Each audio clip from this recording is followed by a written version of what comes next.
শীতকালের সকালবেলা বা বিকেলবেলা টিফিন বা নাস্তায় যদি তোমরা পিঠা খেতে যাও, তাহলে এই পিঠাটা একবার বানিয়ে খাবে, বারবার খেতে ইচ্ছে করবে। দেখতে যতটা সুন্দর, খেতেও একদমই মুচমুচা, মুখে দিলে মিলে যাবে। আমরা তো অনেকে অনেক রকম পিঠা তৈরি করে খেয়ে থাকি। আজকে আমি তোমাদের জন্য একদম নতুন পদ্ধতিতে একটা পিঠার রেসিপি নিয়ে আসলাম, তাও আবার একটা উপকরণে। মাত্র 1 কাপ শুকনো চালের গুঁড়ি দিয়ে আজকের এই পিঠার রেসিপিটা বানিয়ে তোমাদেরকে দেখাবো।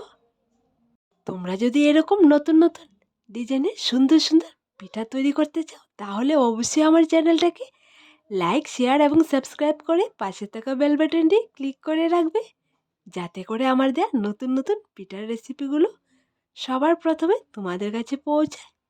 অল্প সময়ে অল্প উপকরণে কী করে তোমরা সুন্দর সুন্দর পিঠা তৈরি করতে পারো, এটাই আমি তোমাদের জন্য নিয়ে আসি। তাহলে চলো আজকের পিঠার রেসিপিটা শুরু করা যাক। প্রথমে আমি নিয়ে নিলাম 1 কাপ শুকনো চালের গুঁড়ি। চালের গুঁড়িটা নেওয়ার পর হালকা উষ্ণ গরম পানি দিয়ে আমি পিঠার জন্য ব্যাটারটা রেডি করব। একদম নতুন পদ্ধতিতে আজকে আমি পিঠাটা তৈরি করে তোমাদেরকে দেখাবো। একটু একটু পানি দিয়ে আমি পিঠার জন্য ব্যাটারটা রেডি করব। একসঙ্গে পানিটা অ্যাড করব না, না হয় ব্যাটারটা একদম পাতলা হয়ে যাবে। ব্যাটারটা একদম পাতলা করা যাবে না, আবার একদম ঘনও রাখা যাবে না। 1 কাপ চালের গুঁড়ির সঙ্গে আমি হাফ কাপেরও অর্ধেক চিনি অ্যাড করেছি, আর স্বাদ মতন লবণ। পিঠাটা আমি একদম মিষ্টি করে বানাবো না, কম মিষ্টি দিয়ে এই পিঠাটা তৈরি করব। তোমরা চাইলে তোমরা তোমাদের পছন্দ মতো মিষ্টিটা অ্যাড করলে হবে। তোমাদেরকে বলি বন্ধুরা, তোমরা যখন এই পিঠাটা তৈরি করতে যাবে, অবশ্যই উষ্ণ গরম পানি দিয়ে ব্যাটারটা রেডি করবে, তাতে করে দেখবে পিঠাটা একদম ফুলকো ফুলকো হবে। এখানে আমি একটা উপকরণ দিয়ে এই পিঠাটা তৈরি করব। তোমরা একদমই অবাক হবে, মাত্র একটা উপকরণ দিয়ে এত ফুলকো ফুলকো পিঠা তৈরি করা যায়। হাত দিয়ে মাখিয়ে ভালো করে আমি পিঠার জন্য ব্যাটারটা রেডি করে নিচ্ছি, একটু একটু পানি দিয়ে। এই পিঠাটার মধ্যে বেকিং পাউডার, বেকিং সোডা কোনো কিছুই অ্যাড করতে হবে না।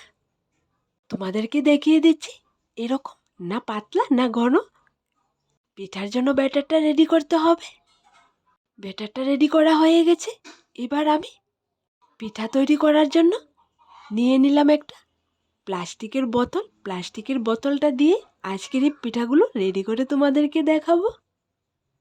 তোমরা চাইলে যে কোনো বড় সাইজের বোতল নিলে হবে, কিন্তু বোতলের ঢাকনাটাকে অসংখ্য ছিদ্র করেছি, তোমরাও ঠিক এরকম ছিদ্র করে পিঠা রেডি করতে হবে। এবার আমি ব্যাটারটাকে বোতলের ভেতর ভরে নেব। তোমরা তো অনেকে অনেক ধরনের পিঠা তৈরি করে খেয়ে থাকো, একবারই বোতল দিয়ে আমার মতো করে পিঠাটা তৈরি করে খাবে। একবার খেলে বারবার খেতে ইচ্ছে করবে। পিঠেটা অসাধারণ স্বাদের হয়। দেখো বন্ধুরা, ব্যাটারটা আমি বোতলের ভেতর ভরে নিলাম। আমি আজকের এই পিঠাটা শুধুমাত্র শুকনো চালের গুঁড়ি দিয়ে তৈরি করে তোমাদেরকে দেখিয়ে দিচ্ছি। তোমরা চাইলে ময়দা দিয়েও এই পিঠাটা তৈরি করে খেতে পারবে। প্রথমে আমি 1 বোতল ব্যাটার ভরে নিলাম, এরপর ঢাকনাটা ভালো করে লাগিয়ে নিলাম। আর এখানে পিঠা তৈরি করার জন্য আগে চুলোর মধ্যে তেল বসিয়ে রেখেছি, তেলটা গরম হয়ে গেছে। এইবার ব্যাটার ভর্তি বোতলটা নিয়ে তেলের উপর হাত ঘুরিয়ে পিঠার ডিজাইনটা করে নিচ্ছি একদম সহজে। দেখো বন্ধুরা, পিঠার ডিজাইনটা করার সঙ্গে সঙ্গে একদম ফুলকো ফুলকো হয়ে ফুলে উঠেছে। চুলোর আঁচটাকে লো মিডিয়ামে রেখে পিঠাগুলোকে বানাতে হবে, না হয় পিঠাগুলো নিচের অংশে পোড়া লেগে যাবে। পানির বোতল দিয়ে ডিজাইন করে এই পিঠাগুলো কেউ যদি দেখে একদম বিশ্বাস করবে না, কারণ পিঠাগুলো এতটাই সুন্দর।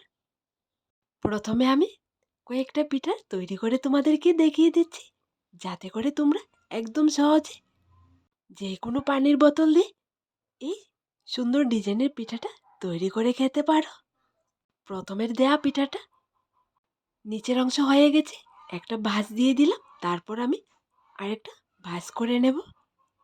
আশা করি তোমরা যে কেউ একবার দেখলে এই পিঠার ডিজাইনটা করে নিতে পারবে একদম সহজে। ভাঁজ দেওয়ার পর পিঠাটা আমি উল্টিয়ে পাল্টিয়ে গোল্ডেন ব্রাউন কালার করে ভেজে নিলাম। এবার তেলটা ছাড়িয়ে নামিয়ে নিচ্ছি। ঠিক একই রকম করে আমি আরেকটা পিঠার ডিজাইন করে তোমাদেরকে দেখিয়ে দেব। আমি তো আজকের পিঠাগুলো শুধুমাত্র চালের গুঁড়ি দিয়ে তৈরি করে তোমাদেরকে দেখিয়ে দিচ্ছি। তোমরা চাইলে চালের গুঁড়ির সঙ্গে ডিম অ্যাড করেও এই পিঠাগুলো তৈরি করতে পারবে একদম সহজে। আজকের পিঠাটা নতুন পদ্ধতিতে বোতল দিয়ে ডিজাইন করা ফুলঝুরি পিঠা। আশা করি তোমাদের খুব ভালো লাগবে। আজকের এই বোতল দিয়ে বানানো ফুলঝুরি পিঠার ডিজাইনটা তোমাদের কাছে কেমন লাগলো ছোট্ট একটা কমেন্টে লিখে জানাবে।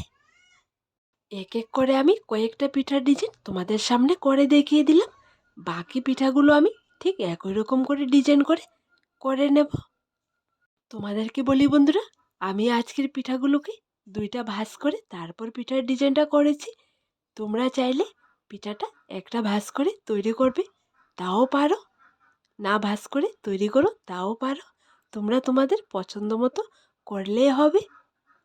একই রকম ডিজাইন করে আমি সবগুলো পিঠা রেডি করে নিলাম। 1 কাপ চালের গুঁড়ি দিয়ে অনেকগুলো পিঠা রেডি করেছি আমি। দেখো বন্ধুরা, সবগুলো পিঠা একই কালারে রেডি করেছি, একদম গোল্ডেন ব্রাউন কালার। পিঠাগুলো একদম মুচমুচা হয়েছে, দেখো দেখতে খুবই সুন্দর হয়েছে, খেতেও ভীষণ স্বাদে। এই পিঠাটা তোমরা তৈরি করে অনেক দিন ঘরে রেখে খেতে পারবে, একদম নষ্ট হওয়ার ঝামেলা ছাড়াই। অবশ্যই তোমরা শুধুমাত্র একটা উপকরণ দিয়ে ঘরেতে ট্রাই করে দেখবে। আজ এখানে, আবার দেখা হবে নতুন একটা রেসিপির সাথে। সবাই ভালো থেকো, সুস্থ থেকো।